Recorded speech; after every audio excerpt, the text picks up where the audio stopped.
Right, so Labour MP Christian Wakeford, a phrase that for those familiar with the man will elicit sniggers at the back, since he defected from the Tories to Labour after once upon a time calling Labour a bunch of see you next Tuesdays. The moment the whiff of him losing his red wall seat hit his nostrils, he jumped ship at the earliest convenience. He's very much Starmer's sort, though, so little wonder his candidacy as a Labour candidate going forward was ratified so quickly as it was, without so much as a selection process, a privilege no actual Labour MP themselves enjoyed. He's also jumped on the recent antisemitic bandwagon concerning Roger Waters performing in Manchester. Wakeford stood up in Parliament and claimed Waters had flown a pig with a Star of David on it, whilst wearing a Nazi coat and desecrating the memory of Anne Frank. If I repeated what Waters called Wakeford for doing this video would probably get pulled. Suffice to say, he wasn't very happy, and his description of Wakeford was very much deserved. I've covered the Roger Waters story in another video out earlier today, so I won't repeat it again here. Please go and watch that. But fundamentally, Wakeford has positioned himself, like his boss Keir Starmer, as a staunch opponent of what they consider to be anti-Semitic. Fundamentally, anything that might make the Israeli government look slightly bad. Let's not pretend it has anything to do with the Jewish faith.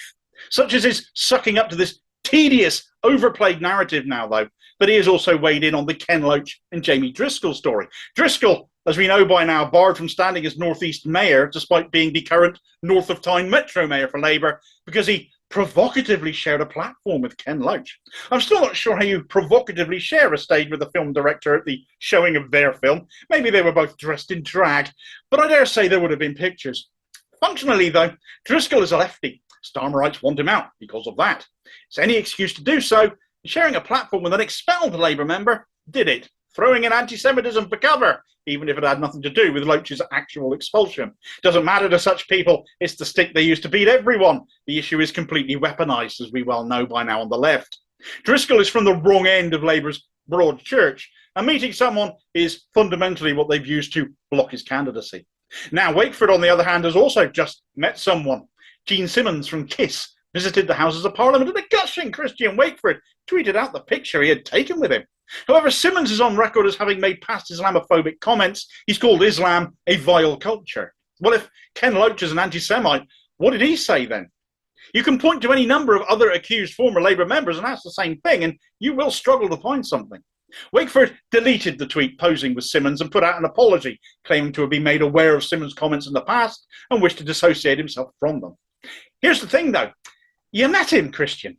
At least he wasn't sticking his tongue out, I suppose. You might have dodged the provocative accusation because of that.